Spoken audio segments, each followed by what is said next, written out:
진퇴양난이라는 우리 말이 있습니다. 이 사자성어는 한자 말 그대로 앞으로 나아가지도 뒤로 물러설지도 못하는 참 어려운 처지의 상황에 있을 때 우리는 진퇴양난이라는 사자성어를 씁니다. 이 진퇴양난과 함께 우리가 삶이 힘들고 위기에 빠져 있을 때 또한 사면초가라는 말을 쓰죠. 초나라와 한나라가 전쟁을 했는데 어느 날 갑자기 한나라 주변에 동과 서, 남과 북 모두가 다 적군인 초나라의 함성과 초나라의 노래만 들렸다.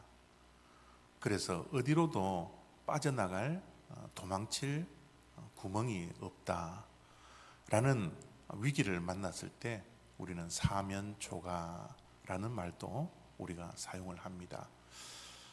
오늘 창세기 32장에 만나는 야곱의 상황이 그런 것 같아요. 정말 사면초가입니다.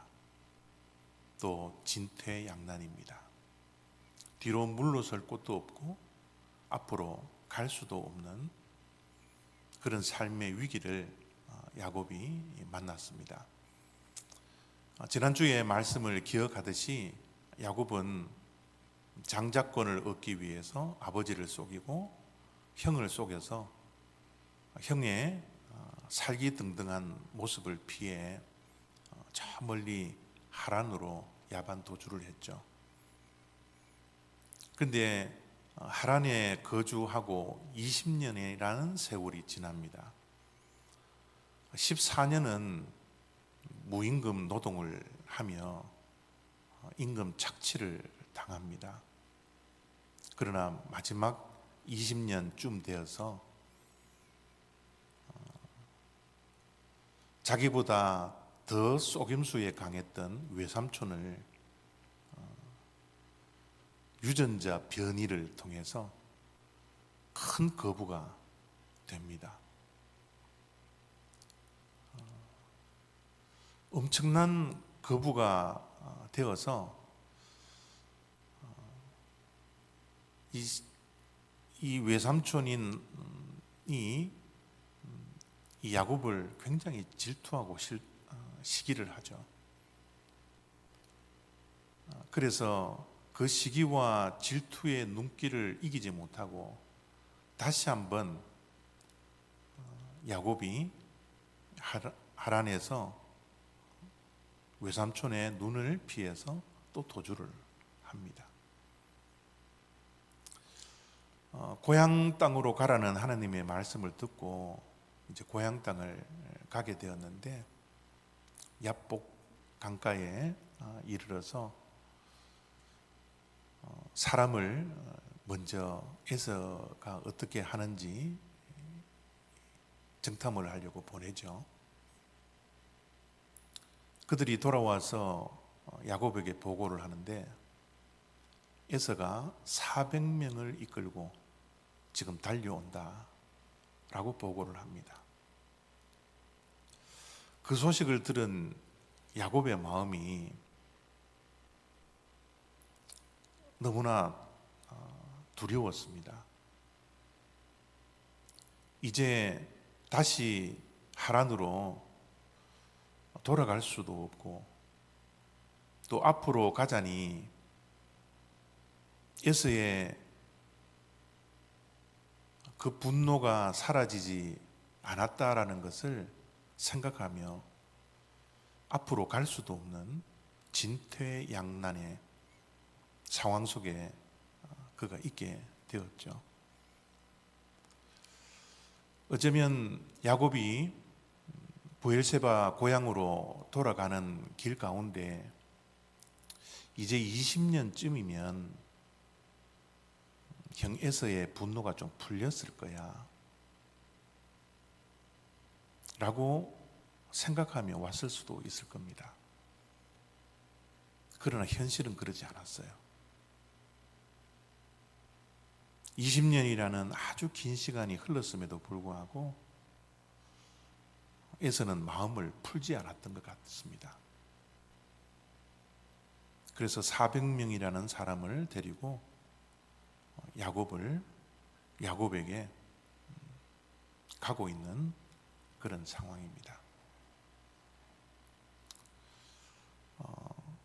우리의 삶을 살아가는 인생길 가운데서도 이런 진퇴양난의 상황을 때로는 맞이합니다. 오늘 이 자리에 예배드리러 오신 우리의 삶 가운데서도 이럴 수도 없고 저럴 수도 없는 그런 진퇴양난의 순간을 맞이하며 하루하루를 답답함으로 또 두려움으로 걱정과 염려 속에 쌓여서 살아가는 분들도 있으리라 생각을 합니다. 이런 상황 속에서 이 진퇴양난의 순간, 사면초가의 상황, 이럴 수도 없고 저럴 수도 없는 이 상황 속에서 야곱이 과연 이 위기를 어떻게 극복했을까? 하나님은 이런 상황에 처해 있는 우리의 삶 속에 어떻게 이 위기를 극복하게 하시기 위해서 오늘 이 아침에 저와 여러분들에게 말씀을 주실까? 깊이 생각할 수 있는 그런 시간이 되어지기를 바랍니다. 야곱이 이 위기를 어떻게 극복했냐 그러면요, 7절 8절에 이렇게 말씀합니다. 야곱이 심히 두렵고 답답하여. 저는 성경 속에 나오는 부사를 볼 때마다 굉장히 큰 의미를 가지고 봅니다. 야곱이 두렵고 답답한 마음이 그냥 답답하고 두려운 마음이 아니라 심히 두려웠다라는 거예요. 심히 답답했다라는 겁니다. 지금 다시 하란 땅으로 돌아갈 수 없어요. 그렇다고 형에게도 갈 수가 없는 상황입니다. 정말 답답했어요. 그리고 이제 가진 것이 너무나 많았기 때문에 이 모든 것들을 잃어버릴 것에 대한 또 다른 두려움이 그에게 있었던 겁니다. 그래서 보통 두렵고 보통 답답한 게 아니라 심히 두려웠다. 심히 답답했다. 그렇게 지금 사면초가의 상황을 맞이한 야곱을 이렇게 설명을 하는 겁니다. 이 위기를 야곱이 이렇게 극복합니다. 양과 소와 낙타를 두 떼로 나누고 이르되 에서가 와서 한 떼를 치면 남은 한 떼는 피하리라 하고. 만약 형 에서가 나를 친다면 내가 가지고 있는 이 전 재산을 다 날리지 않기 위해서 이 재산을 좀 나누어야 되겠다. 내가 아무리 그래도 다 빼앗기지는 않을 거야. 한 대를 치면 시간적인 여유가 있으니까 한 대를 가지고 내가 뭐 갈 데는 없지만 내가 도망쳐야 되겠다. 이런 인간적인 방법을 가지고 이 위기를 극복하려고 하는 야곱의 모습을 우리가 봅니다. 역시 야곱입니다. 늘 잔머리를 굴리고 장꾀를 가지고 위기를 극복하려고 하고 뭔가 지금 현재에 있는 위기를 신앙적인 방법이 아니라 사람의 방법, 사람의 꾀, 사람의 머리로 이 위기를 극복하려고 하는 이 야곱의 잔머리. 이미 야곱은 창세기 28장에 아브라함의 하나님, 이삭의 하나님이 나의 하나님이 되는 엄청난 삶의 터닝 포인트를 만났었거든요. 하나님께서 너와 동행하여 주시고 너를 보호하여 주시고 너의 갈 길을 인도해 주시고 너가 돌아오는 그날까지, 내 약속이 이루어지는 날까지 내가 떠나지 않을 것이라는 그 신실함을 약속해 주셨던 그 하나님을 만났거든요. 그럼에도 불구하고 그 하나님을 의지하지 않습니다. 그 하나님을 여전히 믿지 않아요. 인간적으로 재산을 다 잃어버리지 않으려고 한 때, 두 때, 세 때를 나누어 버려서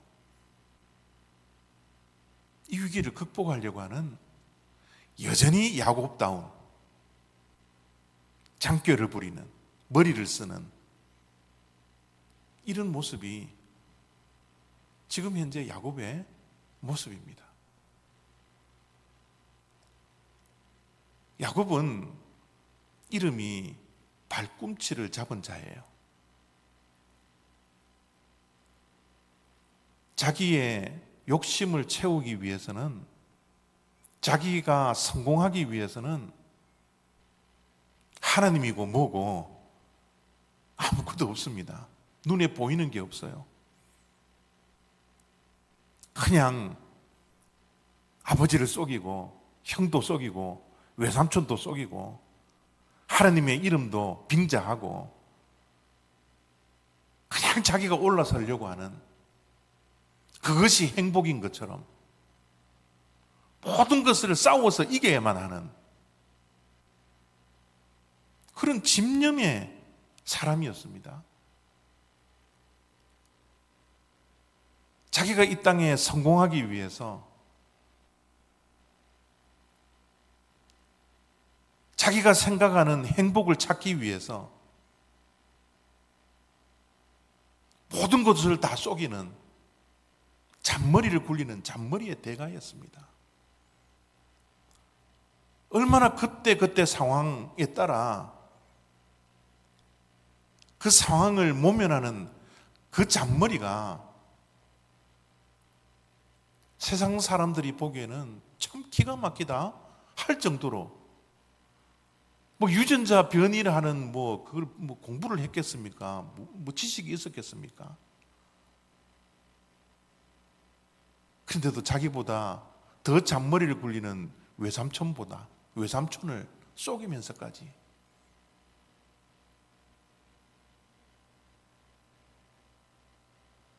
이 세상에 성공을 향하여, 행복을 향하여 온갖 수단과 방법을 가리지 않았던 잔머리의 대가가 바로 야곱이었어요.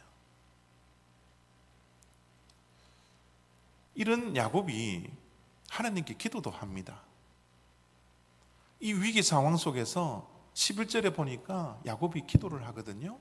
내가 주께 간구하오니 내 형의 손에서, 에서의 손에서 나를 건져 내시옵소서. 야곱이 얼마나 답답하고 얼마나 두려웠나 그러면 장꾀도 부리지만 잔머리도 굴리지만 하나님께 기도도 합니다. 그런데 그 기도가 가끔씩 하는 기도예요.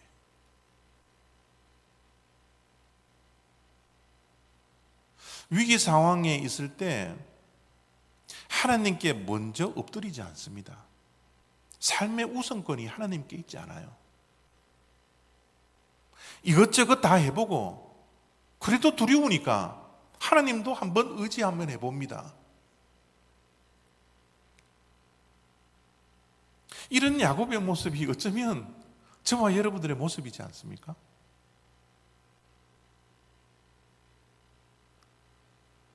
우리가 가지고 있는 지식, 우리가 가지고 있는 잔꾀, 그것을 지혜인 양, 그것이 믿음인 양, 하나님이 도우시는 양, 하나님을 의지하지 않고 하나님께 먼저 기도하지 않고 우리의 꾀를 이용하며 이 위기를 극복하려고 하는 모습이 우리에게도 있지 않습니까? 이렇게 기도를 하는 야곱이 그 이후에 하는 행동을 보면 지금 11절에서 하는 기도는 어쩌면 형식적인 기도였어요. 하나님을 전적으로 의지하지 않습니다. 왜냐하면 삶의 우선권이 하나님이 아니니까요.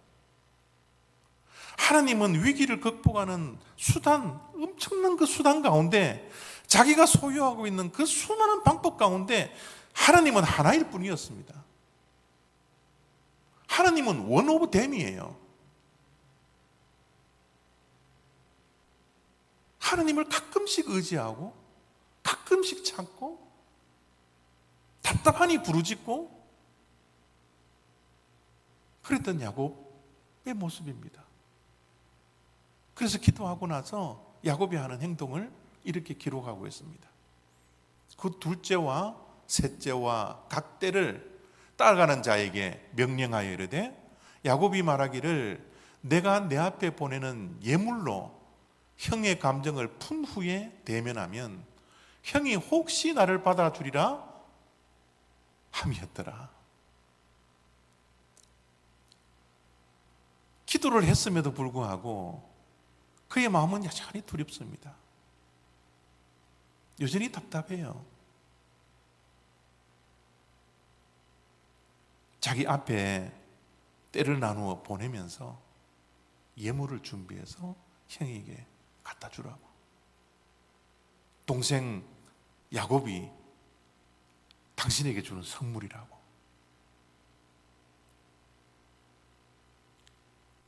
사람의 마음을 돈으로 살려고 하는 이 잔꾀.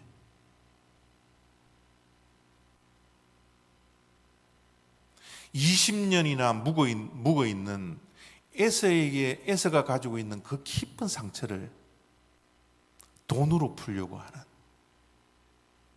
선물로, 예물로 풀려고 하는, 그래서 지금 현재의 상황을 어쨌든 모면하려고 하는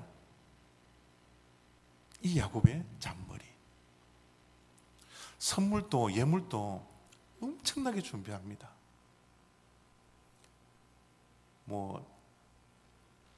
순양이 200마리, 염소가 30마리, 낙타가 30마리, 암양이 300마리. 그것뿐이었겠습니까? 도저히 거절할 수 없는 그 뇌물을 갖다 주고 있는 거예요. 이 예물을 받으면 속이 다 풀릴 거야.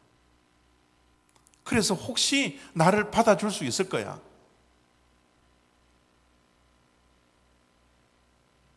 조금 전에 하나님께 기도했는데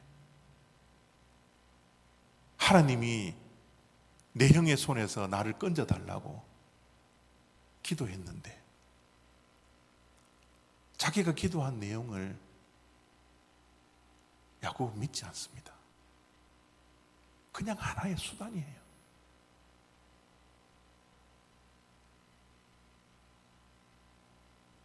사람이 참 변하지가 않습니다. 사람은 정말 변하기가 힘들어요.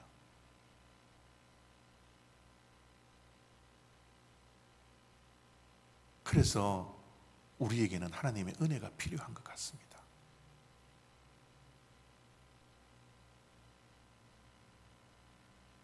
인생의 터닝 포인트를 이미 경험했던 야곱도 20년이 지났음에도 불구하고 여전히 인간적인 방법으로 살아가는, 여전히 꾀를 부리고 살아가는 이런 모습에 하나님의 은혜가 임하지 않으면 어떻게 야곱이 야곱일 수 있겠습니까? 이 장깨를 부리며 이 위기를 극복하려고 했던 이 야곱, 하나님께서 은혜를 주셔서 두 번째 터닝 포인트를 만납니다.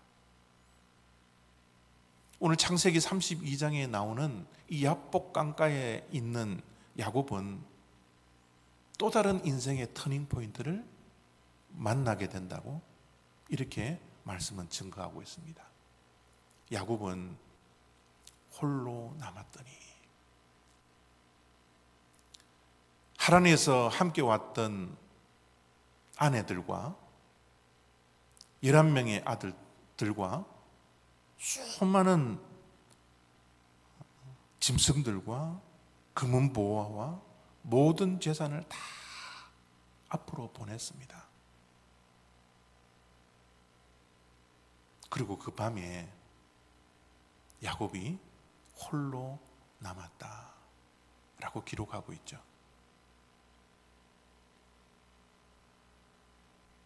우리의 인생은요, 어차피 혼자입니다. 혼자 왔다, 혼자 가는 것이 인생입니다. 하나님께서 홀로 있게 하지 않기 위해서 사람을 붙여주고, 동력자를 붙여주시고, 아내를 붙여주시고, 남편을 붙여주시고, 교회에 같이 기도할 수 있는 기도의 동력자들을 교회 안에서 붙여주시지만 우리는 결국은 혼자입니다. 주님 앞에 설 때 나를 사랑했던 그 누구가 나와 함께 갈 수 없어요.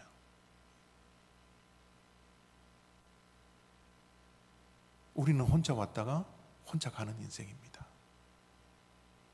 그런데요, 그때가 기회입니다. 내 삶 속에 혼자라는 이 고독함과 그 외로움을 느낄 때,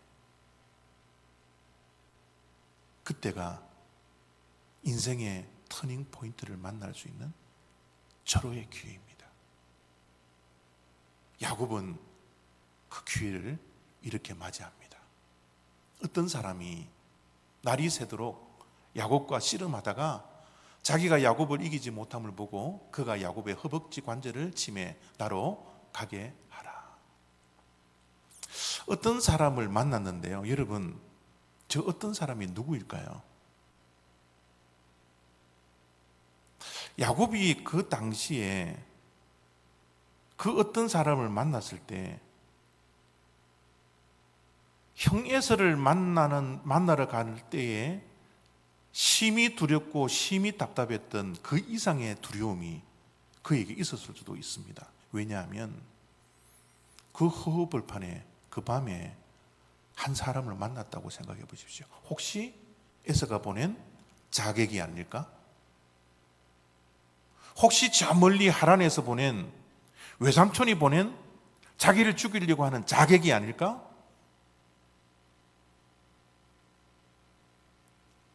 지금 이 사람이 누구인지 모릅니다. 그 어떤 사람이 누구인지 야곱은 상상도 할 수 없습니다. 그래서 그를 붙들고 씨름을 하기 시작했죠. 그 씨름을 하는 야곱의 모습을 한번 상상해 보십시오. 죽기 살기입니다. 내가 이 어떤 자를 씨름해서 이기지 않으면 나는 죽을 수 있다라는 거예요. 자객이 나를 죽일 수 있다라는 그 공포감 속에서 살아야 되겠다라는 그 사생결단에 씨름을 지금 하고 있는 겁니다. 그냥 대충 하는 씨름이 아니에요. 밤새도록 그 어떤 사람이 자기를 이기지 못하도록 죽기 살기로 결사적인 씨름을 야곱은 지금 하고 있는 겁니다. 물론 그 어떤 사람이 이 모든 일들이 다 끝난 후에 야곱이 그 어떤 사람을 만났던 그 장소를 브니엘이라 이야기하는데요. 그 브니엘이라는 것은 하나님의 얼굴이라는 뜻이에요. 그 어떤 사람은 하나님이셨어요. 그러나 씨름하는 야곱은 하나님인지 몰랐습니다. 그 밤에, 그 야밤에 아무도 없는 그 캄캄한 외로운 그곳에 사람을 만났으니 그것은 분명히 자객이었을 거예요. 결사적인 씨름을 밤새도록 했는데 그 어떤 사람이 이 씨름에서 이길 수가 없는 거예요. 물론 이길 수 없다는 것이 안 이겼겠죠. 저 어떤 사람이 하나님인데요. 하나님을 이길 자가 누가 있겠어요?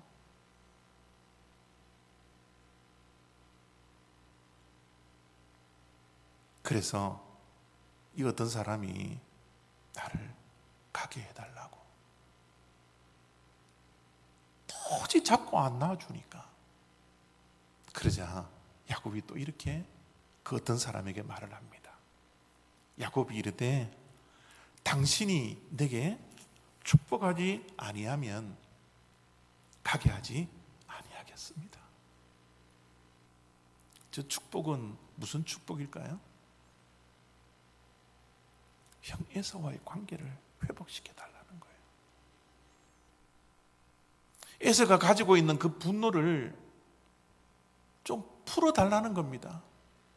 씨름을 하다가 보니 이 보통 사람이 아니라는 것을 야곱이 알았던 것 같아요. 나를 축복해 주십시오. 지금 내 마음에 있는 두려움과 답답함을 좀 풀어주세요. 당신이 풀지 않으면 이것을 풀 수가 없습니다. 당신이 내게 축복해 주기 전에는 나를 떠날 수가 없습니다. 아침이 밝아왔는데도요, 계속 놓아주지 아니하고 죽기 살기로 야곱은 씨름했던 겁니다. 그때 그 어떤 사람이 야곱에게 이렇게 질문을 합니다. 내 이름이 무엇이냐? 야곱이 말합니다. 야곱이니이다. 예, 나는 사기꾼입니다. 나는 장꾀로 살아왔던 사람입니다. 내가 행복하기 위해서는 내가 거짓말 좀 했습니다. 내가 이 땅에 성공하기 위해서는 하나님도 없고요, 형도 없고요, 아버지도 없고요, 아버지의 이름을 팔아서라도 내가 성공하면 성공할 수 있는 사람이었습니다. 나는 야곱입니다. 지금 이 위기를 만나는 그 순간까지도 나는 내 꾀를 의지하고 내 장꾀로 살아왔던 야곱입니다.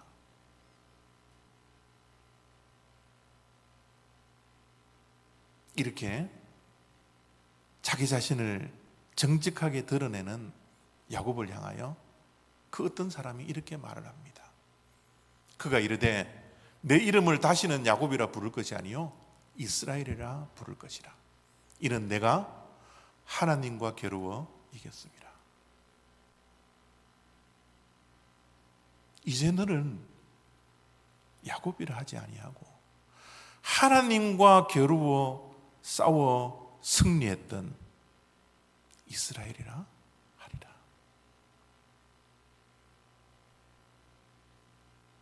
부모가 지어준 이름 너무 소중합니다.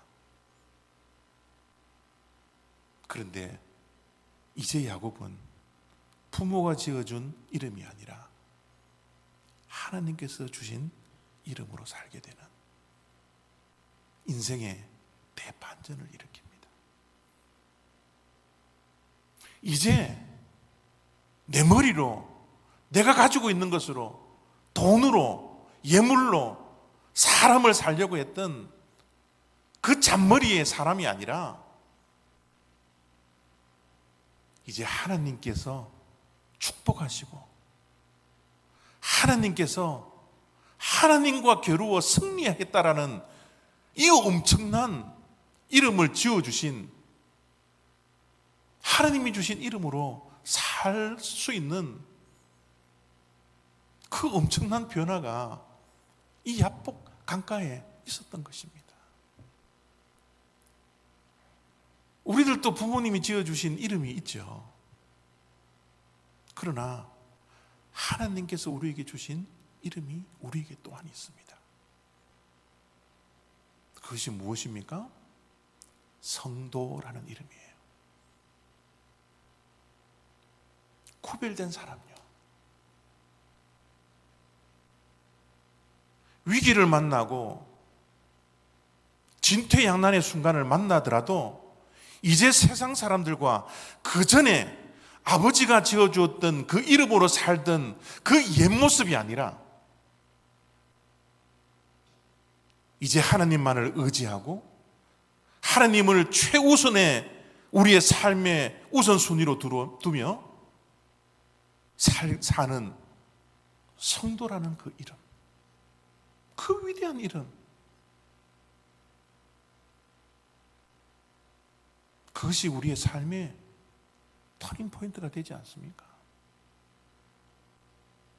이 야곱이 이스라엘이 되었던 그 순간은 야곱이 하나님과 죽기 살기로 씨름했기 때문이에요. 다른 것 이제 의지하지 않습니다. 이제 사람들과 싸우려고 하지 않아요.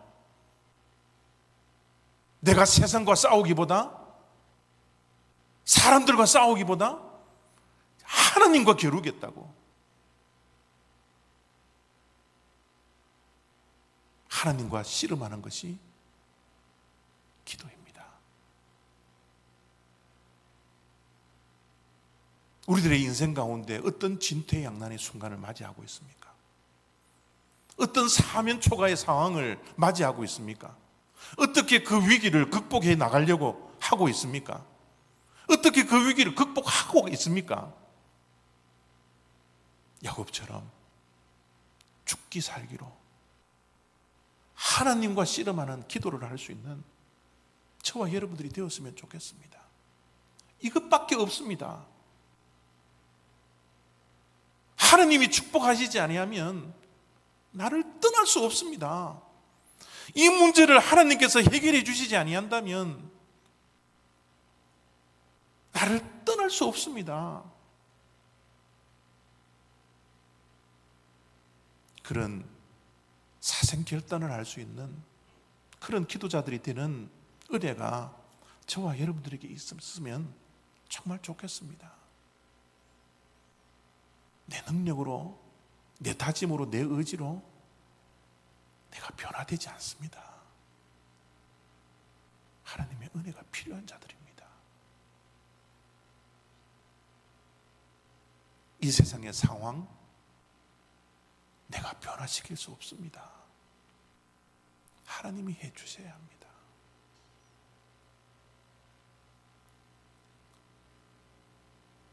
야곱의 사생결단을 하는 죽기 살기로 했던 기도가 오늘 우리 모두에게 도전이 되어서 하나님께 올인할 수 있는 저와 여러분 다 되시기를 바랍니다. 기도하겠습니다. 하나님, 내 능력으로, 내 힘으로